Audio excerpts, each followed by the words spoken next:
రాష్ట్రంలో చూస్తే ఏం కొని తినలేనట్టు పరిస్థితులు నెలకొన్నాయి. ధరలు చూస్తే ఆకాశాన్ని అంటున్నాయి కదా. రానుంది సంక్రాంతి. అటు ఉప్పులు, పప్పులు, నూనెలు, బెల్లాలు అన్ని రేట్లు కూడా పెరిగిపోయినాయి. దీనికి కళ్ళెం వేయలేని రాష్ట్ర ప్రభుత్వం చేతులెత్తేస్తుంది. రానున్న ఎన్నికల్లో మళ్ళీ ఇదే పార్టీకి ఓటేస్తారు అనుకోవచ్చా, లేకుంటే తెలుగుదేశం పార్టీకి వేస్తారు? ఏమనుకుంటారు? ఇంక ఈ గవర్నమెంట్లో ఇంక ఓటు ఎవడే వేస్తాడండి. నెక్స్ట్ ఓటు అయితే గవర్నమెంటే కాదు, రాష్ట్రమే ఉండదు. పిల్లల భవిష్యత్తులు కానీ ఎవరు పేదోడైనా తినడానికి తిరగనందుకు రోడ్డు ఎక్కనందుకే భయపడుతున్నాడు. మహిళగా మీరు చెప్పండి అమ్మా, ప్రస్తుతం రాష్ట్రంలో అత్యాచారాలు, హత్యలు, ఆత్మహత్యలు ఎక్కువగా మహిళలపైన జరుగుతున్నాయి. నేను వైసీపీ గురించి తిరగబడి అడిగితేనే ఇబ్బంది, రోడ్డు ఎక్కనందుకే లేదు. ఇప్పుడు ఏదో కేసులో ఇరికించేస్తారు, దానికి భయపడే రోడ్డు ఎక్కలేదు. నెక్స్ట్ గవర్నమెంట్ ఎలక్షన్ రానివ్వండి, ఎలా ఉంటుందో టీడీపీ అంచులు వైసీపీ అంచులు లేకుండా పోతుంది. నర్సీపట్నంలో కూడా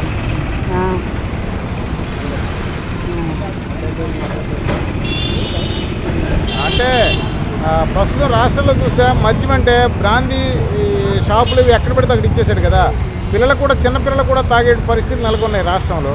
దీని మీద మీరు నర్సీపట్నంలో ఏమంటారు? వేల కొళ్ళు జనం మందు వల్ల, వేల కొళ్ళు అందరికీ kidney problem, liver problem. Main ఒక బాందీ పాత రేటు ఒక్క రేట్ లేదు, ఒక కాయకి ఉలకమైన రేట్లు అది డబ్బు పోగొట్టుకున్నాడు తప్ప ఏమీ లేదు. ఎందుకు మా ఊర్లో, మా ఏరియాలోనే కుర్రోలు ఒక్కొక్క మా పంచాయతీలోనే ఊరికి 5-6 చనిపోయారు. ఈ ముందే పాపమని డాక్టర్ గారు కేవలంగా చెప్పారు. నేను మందు వల్ల. మరి ఓవరాల్గా నర్సీపట్నంలో ఇక్కడ పరిపాలన ఎలా ఉంది? రానున్న ఎన్నికల్లో దేనికి మీరు అందరు ఓట్లు వేస్తారు? సైకిల్కా లేదా ఫ్యాన్కా? సైకిల్కే. ఎవరు వైసీపీకి భయపడే ఉంటున్నారండి. జనాలు అయితే భయపడే ఉన్నారు. ఆగి రేపు ఎలక్షన్ కూడా వచ్చిన తర్వాత, ఎలక్షన్ మొదలైన తర్వాత తెలుస్తుంది. డ్వాక్రా పథకాల్లో డబ్బులు వేస్తున్నాం మహిళలకి, నవరత్నాల్లో సంక్షేమ పథకాలు ఇస్తున్నామని చెప్పి జగన్మోహన్ రెడ్డి ఇప్పటికే ఎక్కువగా వేస్తున్నాడు. మరి అదే వేస్తున్నాడు. నాకేమీ రాలేదండి. నా పక్కన పెట్టాను, వేస్తే సుఖమేముంది. ఉలకమైన రేట్లు ఏమైనా కొనగలుగుతున్నారా? ఇస్తున్నారు, ఇచ్చిన వెంటనే బుడ్లకి వెళ్ళిపోతున్నాయి. బుడ్ల నుంచి వెళ్ళి మందు హాస్పిటల్కి ఏమున్నాయి. ఇక్కడ లోకల్గా మీ ఎమ్మెల్యే పనితీరు ఎలా ఉందమ్మా? ఉమాశంకర్ గణేష్, ఆయన పనితీరు బాగుంది. గతంలో చేసిన అయ్యనపాత్రుడు పనితీరే బాగుంది. నెక్స్ట్ అయ్యనపాత్రుడే గెలుపుతాడు, తిరిగిలేదు. మీ పిల్లలు ఇంటర్మీడియట్ మరియు ఎంసెట్ చదువుతూ సబ్జెక్ట్స్ లో కన్ఫ్యూజ్ అవుతున్నారా? కాన్ఫిడెన్స్ లెవెల్ తక్కువగా ఉందా? రిపీటెడ్ మిస్టేక్స్ చేస్తున్నారా? అయితే మీకోసమే ఉంది Rise app. 1 lakh question bank, performance analysis, online classes by experts, ఇంకా మరెన్నో ఫీచర్స్ తో మీ ముందుకొచ్చింది Rise the perfect guide. Description లో ఉన్న లింకును ఉపయోగించి సబ్స్క్రైబ్ అవ్వండి. ఏ నియోజకవర్గం మీద? అనకాపల్లి జిల్లా, నర్సీపట్నం నియోజకవర్గం మాది. ఊరే నర్సీపట్నం. ప్రస్తుతం రాష్ట్రంలో జగనన్న పనితీరు ఏ రకంగా ఉంది? ధరలు ఎలా ఉన్నాయి అనుకోవచ్చు? దీని మీద మీరు ఏమంటారు సార్? ధరలు విపరీతంగా పెరిగిపోయాయి కదండి, భారీగా పెరిగిపోయాయి. ఇంత ముందుకి ఇప్పటికి కామన్ మ్యాన్ ప్రతి ఒక్కరికి కూడా అర్థమవుతుంది. మధ్యతరగతి కుటుంబాలు ఉంటాయి, వాళ్ళు మంత్లీ కూడా బడ్జెట్ వేసుకుంటారు. వాళ్ళు ఇంతకుముందు ప్రతి ఇంటికి ఒక 10,000 రూపాయలు ఉంటే 10,000 రూపాయలు సరిపోయి ఇంకో 5,000, అది ఇంకో 10,000 కానీ వాళ్ళు సంపాదనలో దాచుకుంటారు ఏ బ్యాంకులో అయినా సరే. ఈరోజు ఆ పరిస్థితి లేదు కదండి. ఒక ఫ్యామిలీ 4 బతకాలంటే 25,000, 30,000 ఉంటేనే కానీ ఫ్యామిలీకి గడలేని పరిస్థితి వస్తుంది ఈరోజు. నర్సీపట్నం ఎమ్మెల్యే గతంలో అయ్యనపాత్రుడు గారు చేశారు, ఇప్పుడు ఉమాశంకర్ గణేష్. వీళ్ళిద్దరిలో పనితనం చూస్తే ఎవరు పనితనం బాగుందని అనుకోవచ్చు సార్? అయ్యనపాత్రుడు గారు 40 సంవత్సరాల నుంచి రాజకీయాల్లో ఉన్నారండి.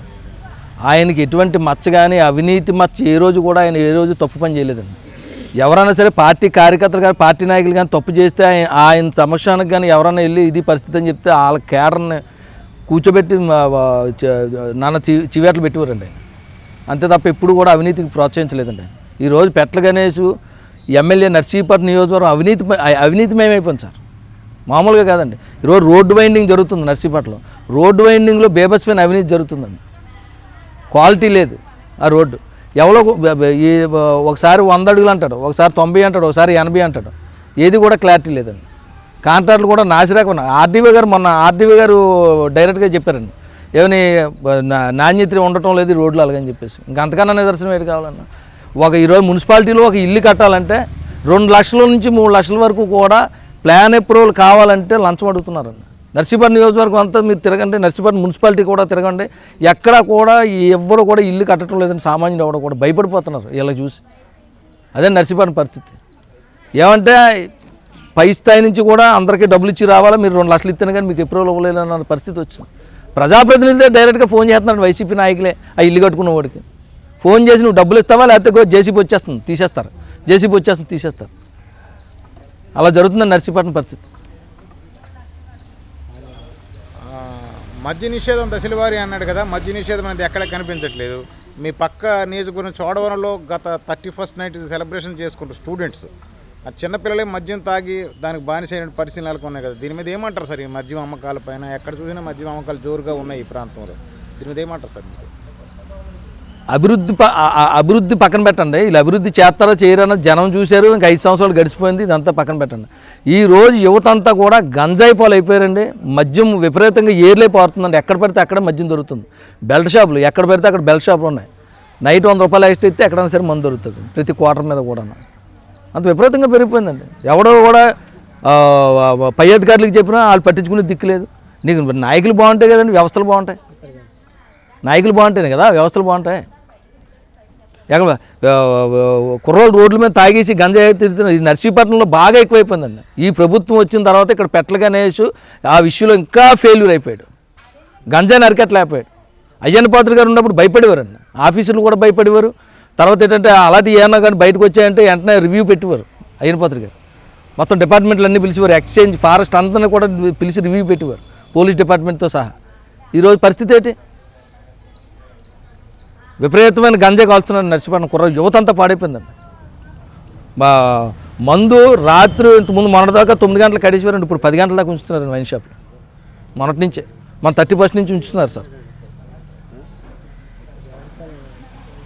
వీళ్ళు మద్యపాన నిషేధం మాట పక్కన పెట్టండి, కల్తీ సరుకు అమ్మేస్తున్నారు. నిషేధం పక్కన పెట్టండి, ఎంతమంది ప్రాణాపాయ పరిస్థితిలో ఉన్నారో, నెక్స్ట్ జనరేషన్ ఎంత ఏమైపోయింది అన్నది ఒకసారి మీరు చూస్తే తెలుస్తుంది. కల్తీ మద్యం అండి అది. ఆ మద్యం తాగుతుంటే కంప్లైంట్స్ వచ్చేస్తాను, లివర్ కంప్లైంట్లు వచ్చేస్తానండి. మీరు ఇక్కడ ఎంపీ బీసెట్ సత్యవతి ఆవిడని ఎప్పుడైనా చూసారా? ఈ ప్రాంతానికి వచ్చిందా? ఎంపీ గురించి ఏమంటారు సార్ మీరు? ఆవిడ పని ఇప్పుడు వచ్చి ఆవిడ ఎలాగుంటుందో కూడా మేము ఎవ్వరం చూడలేదు సార్. వాస్తవం మీరు నర్సీపట్నం నియోజకవర్గం ఎక్కడైనా సరే తిరిగి ఆవిడ ఎలా ఉంటుందో ఎవరో కూడా ఇప్పుడు మీరు చెప్తే తెలిసిన ఇంటి పేరు కూడా తెలియదు మాకు. సత్యవతి గారని తెలుసు తప్ప ఇంటి పేరు కూడా తెలియదు మాకు నర్సీపట్నం నియోజకవర్గం. హామీలు ఇచ్చాడు కదా జగన్ అన్న, అన్నీ చేసి పెడతాం, జాబ్ క్యాలెండర్ లాంటివి. ఇవి ఏమైనా జాబ్ క్యాలెండర్ చేస్తే నిరుద్యోగ యువత పరిస్థితి ఏంటి? అసలు రాష్ట్రం గురించి ఏమంటారు? అలాగా సార్ మేము చెప్పడం కాదు, జాబ్ క్యాలెండర్ తీసేలేదు మీకు తెలీదా?